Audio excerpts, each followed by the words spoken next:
Washington survived this game more than they won it, but it still feels good to be talking about winning football again.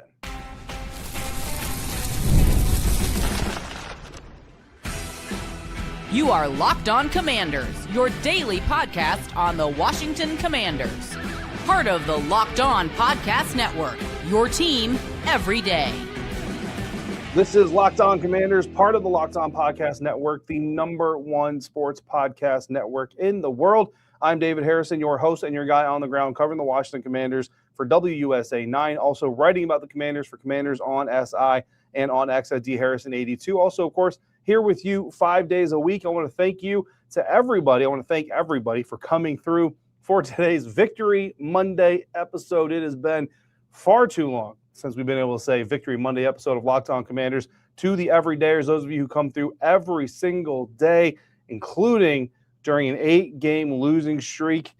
We made it to the end of the losing streak. It's a little bit of something, right? It's not the grand prize, but it's a little bit of something. You know what? I'm going to enjoy it a little bit. I told you misery is a choice. I'm going to choose not to be miserable. I'm going to enjoy this Victory Monday episode. Coming up on Victory Monday doesn't mean it was all peaches, all rainbows. Why sloppy discipline still falls directly on the coaching staff. Kliff Kingsbury finally fixed, at least for one game, his short yardage tendencies.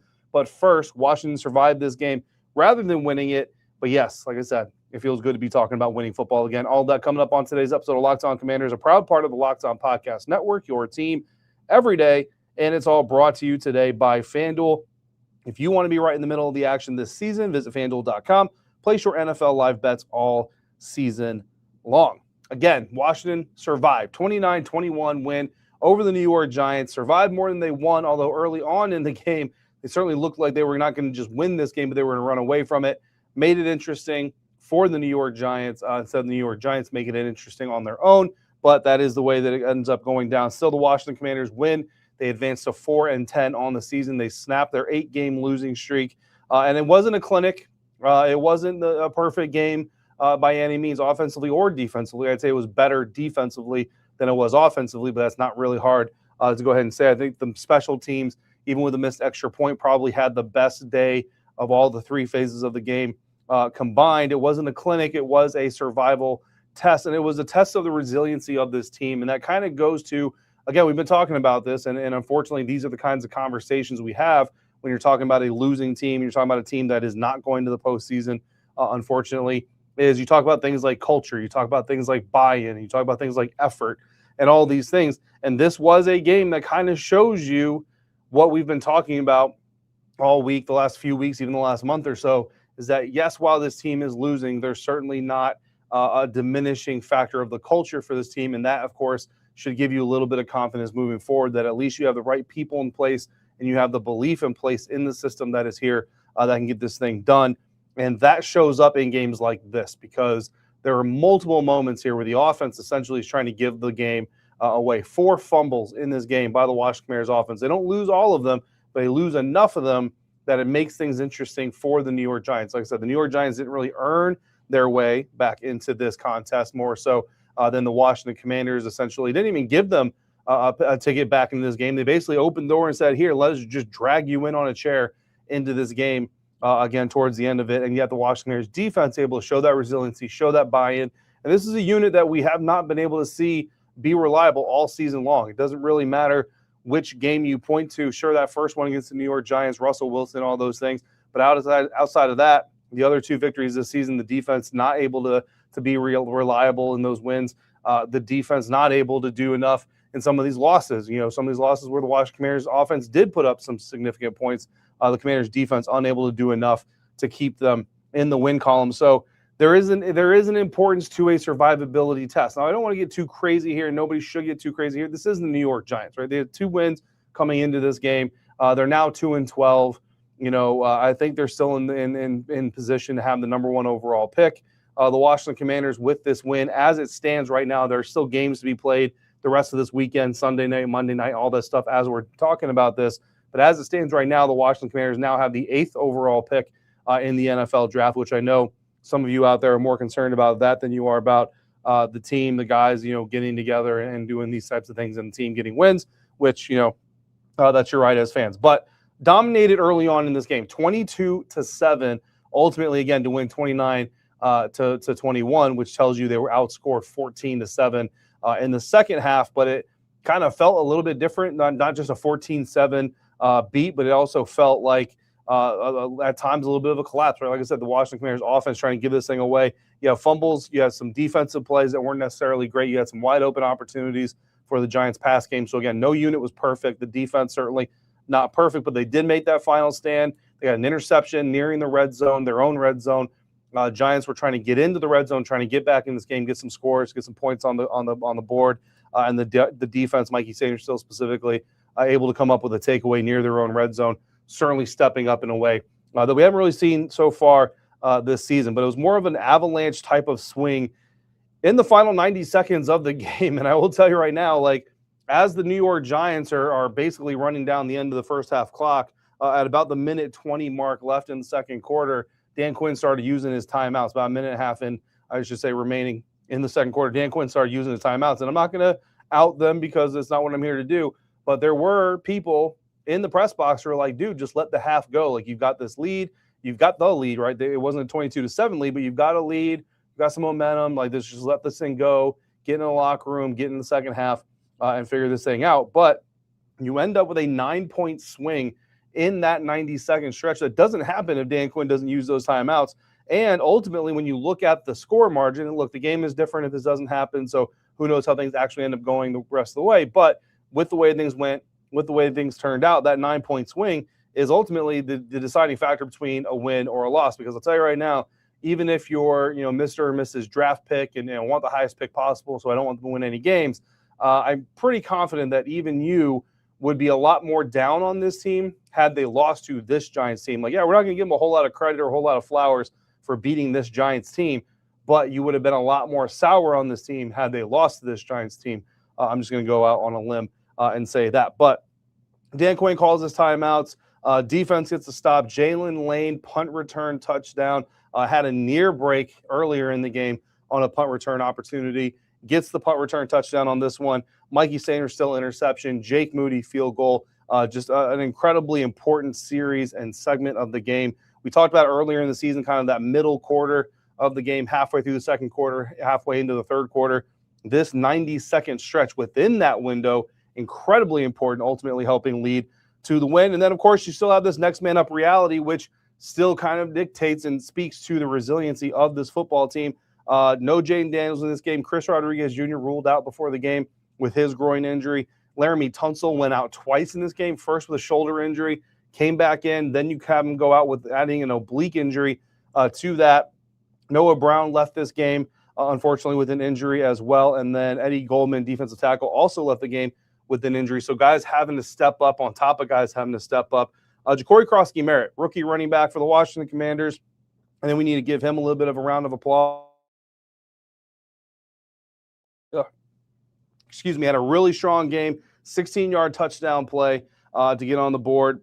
Some key clock-killing moments for Bill, the rookie running back again. In the winning time moments, Croskey-Merritt, one of those that was able to step up. Someone else who stepped up in this game, got to give credit where credit is due, when credit is due. Offensive coordinator Kliff Kingsbury did some things differently on second downs than he's done the rest of the season we talked about earlier this week. So we're going to point some of those out. However, we're also going to identify where it still needs a little bit of work, where we're still hesitant to fully buy into the changes that we saw on Sunday here in MetLife Stadium. That and more coming up next on today's episode of Locked On Commanders, part of the Locked On Podcast Network, your team every day. And today's episode of Locked On Commanders brought to you in part by Aura Frames. The holidays are officially here, and that means gift hunting season is on. And if you want something meaningful, personal, and guaranteed to get a reaction, Aura Frames is the gift that delivers every time. And it's not just something you wrap, it's something that you use to share memories, because Aura isn't your average picture frame. You can preload the frames with photos before even giving it to people. So when they plug it in, the memories are already there. No apps to figure out, no setup headaches, just instant smiles. My niece just had her first child. They stopped by my house this last week before I came up here to New Jersey for a visit, to get some pictures, get some baby time in, get some time to see how the niece is doing, how her husband is doing, take some photos, load them into the picture frame, wrap it up, give it to them for Christmas, and boom, as soon as they open it up, They've got memories in their hands, all thanks to you, and it's a great gift to possibly give. For a limited time, save on the perfect gift by visiting auraframes.com to get $35 off Aura's best-selling Carver matte frames, named #1 by Wirecutter by using the promo code LOCKEDON at checkout. That's AURAFrames.com. Promo code LOCKEDON. This deal is exclusive to listeners, and frames sell out fast. So order yours now to get it in time for the holidays. Support the show by mentioning us at checkout. Terms and conditions apply. Thank you for making Locked On Commanders your first listen of the day. And thank you for making Locked On Commanders or Locked On Podcast Network, the #1 sports podcast network in the world. If you're a true diehard Washington Commanders fan, the Everyday or All Access tier is built for you. You get one-on-one texting access with me, all access episodes, an exclusive newsletter after every episode, and a 15% discount to the Locked On merch store. Head to lockedoncommanders.supercast.com to join the Everydayer Club. Unlock the All Access tier. You can also find a link for that in the show notes. A big appreciation and thank you to everybody that has already participated in that and chosen that path. And hopefully you're enjoying it. And of course, there will be more to come. Just like the Insider program did, it's going to grow from where we start as we continue to work through the entire process and just kind of get to know each other a little bit more. What you would like, what I can do, what I can offer within my workflow, et cetera, including some post-game locker room audio, which, truth be told, I was trying to upload here in MetLife Stadium, but the Wi-Fi is not good enough, unfortunately. So I'm going to have to upload that when I get home, probably in the morning after I get some sleep on Monday. But you'll be getting plenty of post-game press conference and podium audio, because I know the podium audio after games is buried in a Commanders post-game show, which is super long. Not everybody wants to watch that whole thing, although I love those guys. I think you should watch the whole thing just personally. But if you don't want to, I'll have all that podium audio to send to you. Dan Quinn, Marcus Mariota, Terry McLaurin, Jaylin Lane, Mike Sainristil, a lot of guys at the podium on Sunday night. So you'll get all of that, again, all access members. Anyway, Kliff Kingsbury. We talked about his second down play calling during the week, some of my issues with it, some of my concerns about it, and wanted to see him kind of changing that a little bit, especially when it comes to talking about the process of putting Jaden Daniels back on the field, because ultimately I want to have confidence. I'd like to have confidence, not that I get to make the decision, but I'd like to have confidence that Jaden is coming back to an offensive structure and system that's going to enable him to continue to grow and have some positivity before the end of the season if he does come back on the field. And a big problem I found in the process that Kliff Kingsbury has been operating on this entire week came on second down, because to me it was the most comfortable he was in just straight up strategy. 4th and short, run the ball. 4th and long, pass the ball. Try to get a little bit tricky on some of these 4th and shorts. When we didn't run the ball, it was trickeration, usually ended up in lost yards or just missed opportunities, things like that. On Sunday against the New York Giants, the numbers prove that Kliff Kingsbury, I'm not going to sit here and say like, oh, you listen to David Harrison do these things, because that's not reality. But somebody else is saying some of the same things that we're saying, because it's just the proof is in the pudding of the operation that we saw from the Washington Commanders offense. Overall, had a little bit more of a bully ball physicality shift on second downs, 58% to 42% pass for the entire game. That's the overall game. In a game where you didn't have his starting running back, Chris Rodriguez Jr., lost his starting left tackle, Kliff Kingsbury still chose to lean on that running game, which you have to applaud, because it's definitely a little bit like the old Kliff Kingsbury. At least we hope it's the old Kliff Kingsbury. Would have been like, hold up, no Chris Rodriguez Jr., hold up, no Laremy Tunsil. We're just going to pass, which puts Brandon Coleman, your backup left tackle, in quite a bind, because he's just not as good of a pass blocker as he is a run blocker. But in that situation, we know Kliff Kingsbury would typically say, I'm going to put the ball in my quarterback's hand and in the air. That's where I'm most comfortable. He didn't go with what he's most comfortable with. He went with what his team could do best. Situationally speaking, on second down, 2nd and short, 1 to 4 yards, 2nd and 1 to 4 yards.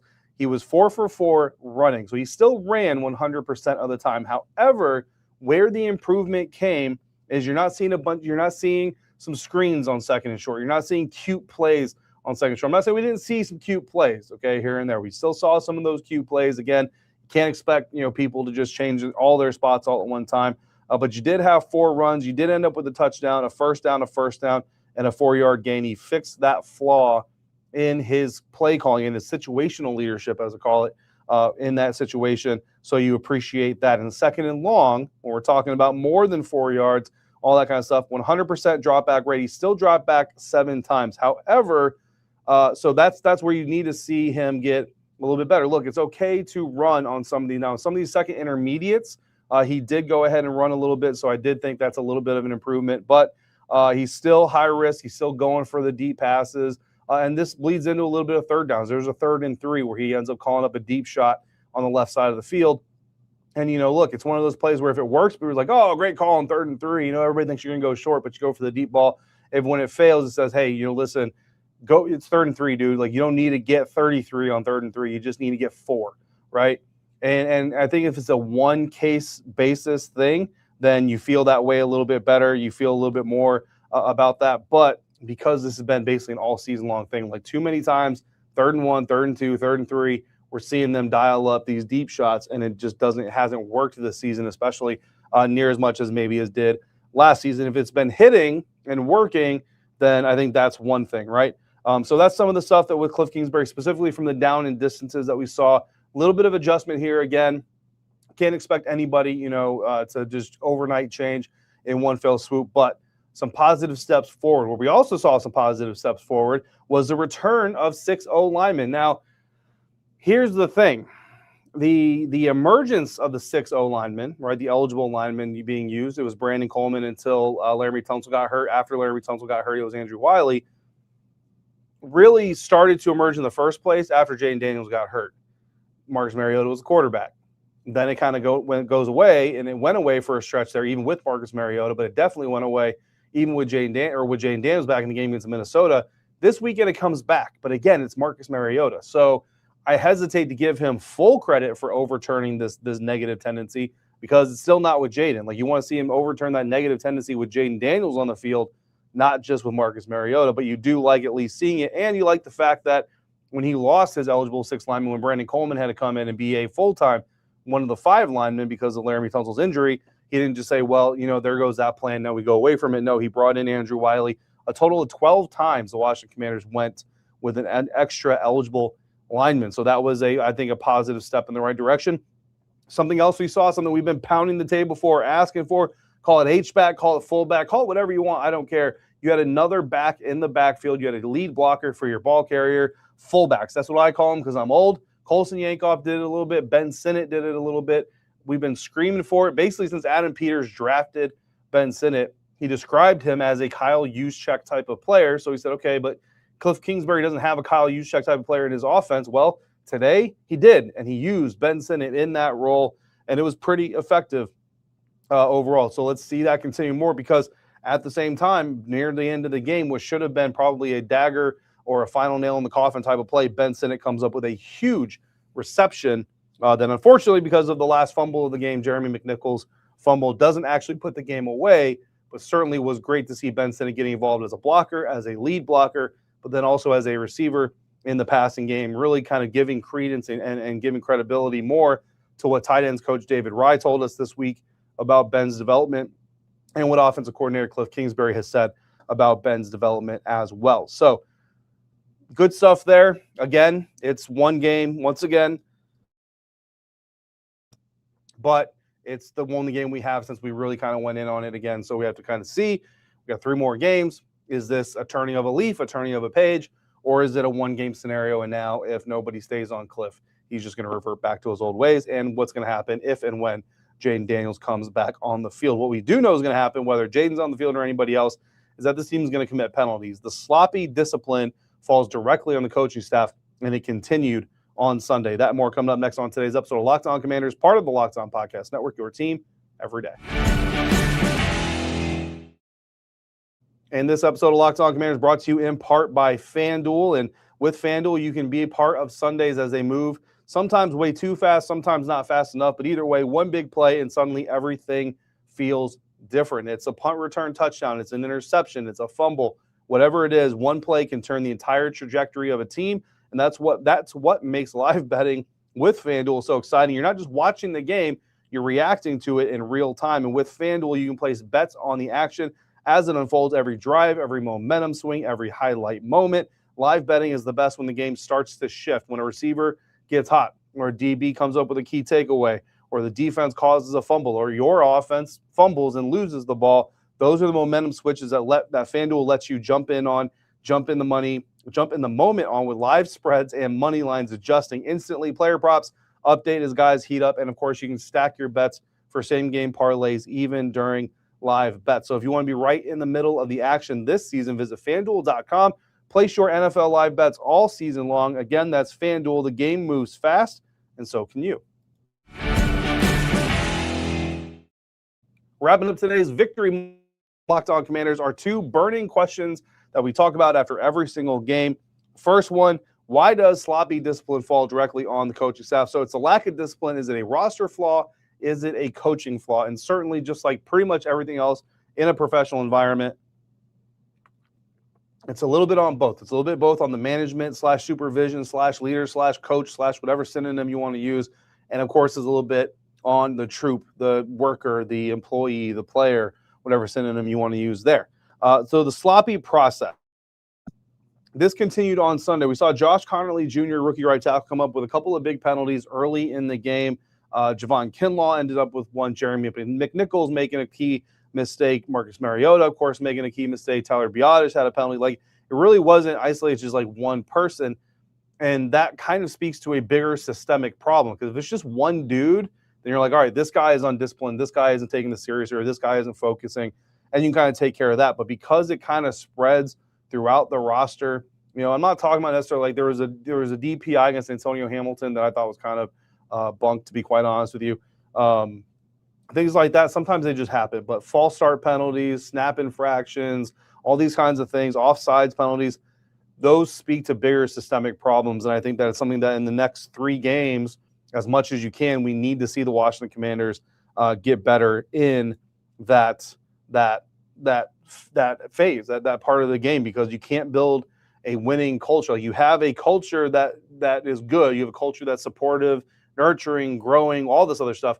But you're never going to really become a consistent winner unless you can start to control and minimize some of these problems. So that's one burning question. Another burning question, did Brandon Coleman pass the test? This is something I'm going to want to go back and watch the tape a little bit. Sure, I'll look at the PFF advanced stats on pressures given and all that stuff, but I want to watch his reps on my own as well, because I feel like just having gotten out of the game, I don't think Brandon Coleman coming in for Laremy Tunsil was really that big of a drop in the performance. And I think that speaks to Brandon Coleman's not just potential. I think we all saw his potential even last year as a rookie, but I think it speaks to his mentality. You know what I mean? This is a guy who got embarrassed. Like, let's be honest. Like, everybody wanted to know, like, what happened to Brandon Coleman? Why is he benched? Why is he not playing? Why is he this? Why is that? And he's just had to take advantage of the opportunities that he's gotten. And I'll tell you, I've spoken to him in the locker room a lot, on the record and off the record, is his spirits have been high. We talk a lot about sneakers. We talk about what if the team gets to play in Germany next year? He's from Germany, right? So we've had a lot of conversations, and the dude, I will give him credit, has not changed. Like, he's still the same person that, you know, got to know as a rookie. Now we're getting to know a little bit more here as a second-year player. And then he steps on the field, and the old adage of stay ready, you don't have to get ready, really kind of stands out. So again, I'm not saying he was perfect by any means. So if you know of a blown rep that I'm not talking about because I didn't track him rep for rep during this game, don't get it twisted. I'm not saying he was perfect, but I think that overall the offensive performance didn't fall when he came in, at least not specifically because he came in as well. I mean, even on the Terry McLaurin touchdown pass, Marcus Mariota had to have time to make that throw. And of course, Brandon Coleman, part of the offensive line that gave him enough time to do it. The playmaker depth, Ja'Cory Croskey-Merritt, Ben Sinnott, I think that they took big steps into earning bigger or solidifying their 2026 roles. Ben Sinnott specifically is someone that I know we were all looking for with Zach Ertz's season-ending injury. 36-yard catch on what should have been the final offensive drive of the game for the Washington Commanders. Unfortunately, didn't end up being that, but still a great moment. Seeing him be that lead blocker, seeing him play that H-back position, I think it was a really good night overall for Ben Sinnott, so I'm looking forward to looking into his tape a little bit longer as well. Ja'Cory Croskey-Merritt, of course, proving his efficiency once again as a rotational back. Look, it's a LeBron stat. I mean, what a LeBron stat is, if you don't know, is it's a stat that doesn't really mean anything, but it sounds interesting. And it's because it sounds interesting, I'm going to share it with you. The Washington Commanders are undefeated when Ja'Cory Croskey-Merritt scores a touchdown. 4-0, undefeated. They're 0-10 when he doesn't. Take that for what it's worth. Both players, I think, did really well for themselves and took a step forward here. Week 15, 29-21 victory. Washington Commanders beat the New York Giants, break their 8-game losing streak. Hopefully the start of a winning streak. That's going to do it for today's episode. Next time on Locked On Commanders, we'll dive deeper into some of those burning questions. I'm going to go get some information, get some data. We'll also talk to Dan Quinn again before we meet up, and we'll get a little bit deeper into this game. Make sure you subscribe and follow Locked On Commanders so you get all the latest episodes. You can follow me on X at DHarrison82, on Instagram at DHarrison_82. Did Locked On Commanders make your Spotify wrap? If it did, share your screenshot of your Spotify wrap on any social media platform with the National Locked On Podcast Network account, and you'll get a code. That code will help you become one of the first to join the Everydayer Club and get your favorite show ad-free, exclusive access to the members-only Discord channel, and more. For your next listen, make sure you check out the Locked On NFL podcast, get insight and the national opinion on the Washington Commanders and everything else going on, including, unfortunately, Patrick Mahomes suffering what looks to be probably a season-ending injury, which I know is only 3 more games because the Kansas City Chiefs have been eliminated from the playoffs. The Chiefs, the Ravens, the Commanders, 3 out of the 4 teams in the championship round next year probably not making the playoffs this year. Well, 2 for sure. I'm not really sure what the Ravens' status is as of right now. To the Everydayers, I see you every day. I appreciate you every day, and I thank you again for coming through today. To everybody, thank you for coming through, and until next time, please stay safe, be kind on one another. We'll talk again real soon right here on Locked On Commanders, part of the Locked On Podcast Network, your team every day.